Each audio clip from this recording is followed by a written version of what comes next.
El PP no quiere abrir este melón, el Partido Socialista ha hecho una propuesta de reforma, Izquierda Unida habla de proceso constituyente. ¿Esto qué es? Bueno, esto es la constatación de que necesitamos abrir una nueva etapa en el país y que esa nueva etapa solo puede venir del lado de una nueva Constitución.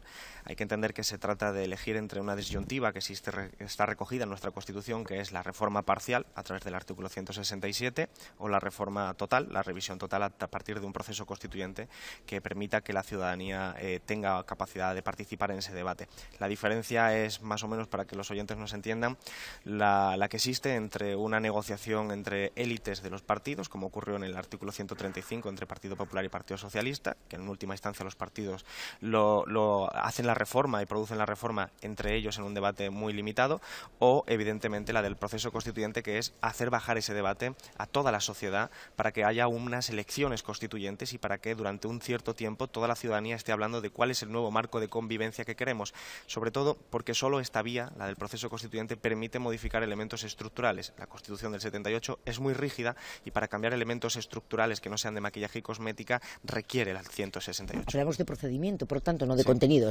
exactamente. Efectivamente, en este contexto de contenido, pero de procedimiento, pero porque el contenido que queremos cambiar solo se puede cambiar si hay una revisión total.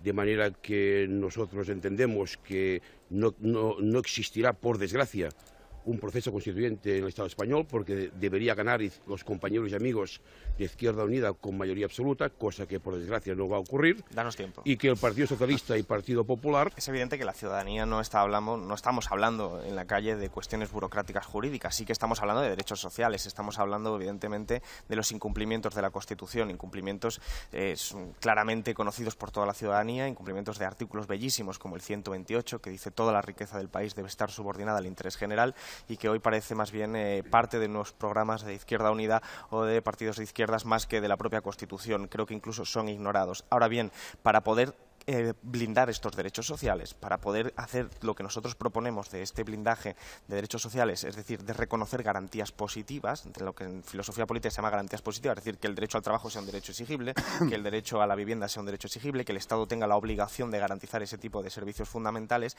Para eso tenemos que entender que aquí lo que se está poniendo encima de la mesa es un engaño constitucional, porque para poder romper eso hay que derogar el artículo 53 y hay que hacer una revisión total de la Constitución. Entonces, si uno camina por la reforma parcial, esto que estamos diciendo que nosotros queremos hacer no se puede hacer técnicamente. Entonces asistimos a un engaño constitucional. El decirnos queremos cambiar esta profundidad, pero en el fondo solo van a tocar elementos que no pueden alcanzar. Sí, nosotros tenemos una propuesta federal, es decir, nosotros no somos independentistas, nosotros entendemos que hay un problema político, evidentemente, de conflicto entre identidades políticas, pero entendemos sobre todo que es posible trabajar y es necesario trabajar en el marco de un Estado común, porque los problemas de las clases populares de Cataluña son los problemas de las clases populares del resto de Europa, el desahucio, hambre, pobreza, desigualdad, y es mejor que lo enfrentemos contra las oligarquías, tanto catalanas como del resto de Europa, de forma conjunta.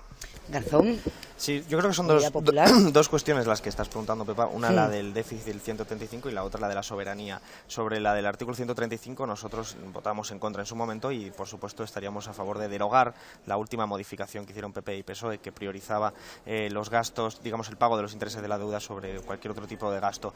Nosotros creemos que eso es peligroso porque el déficit, ninguna economía puede durar con mucho déficit durante mucho tiempo, es evidente, pero una lectura fundamentalista de que el déficit es lo más importante por encima de las pensiones o la sanidad es muy peligroso. Y sobre la soberanía, es que vivimos en un sistema económico capitalista donde hay dos nociones distintas, el poder y el gobierno. El gobierno es lo que votamos y el poder son las grandes empresas que tienen capacidad incluso de chantajear y extorsionar al poder público. Por lo tanto, si el Estado carece de instrumentos como una banca pública o grandes empresas públicas en sectores estratégicos, al final el Estado se encuentra con la paradoja de tener que pedirle por favor a las grandes empresas que se porten bien. Por lo tanto, democratizar la economía, nacionalizar empresas estratégicas para que el Estado tenga instrumentos de verdad efectivos.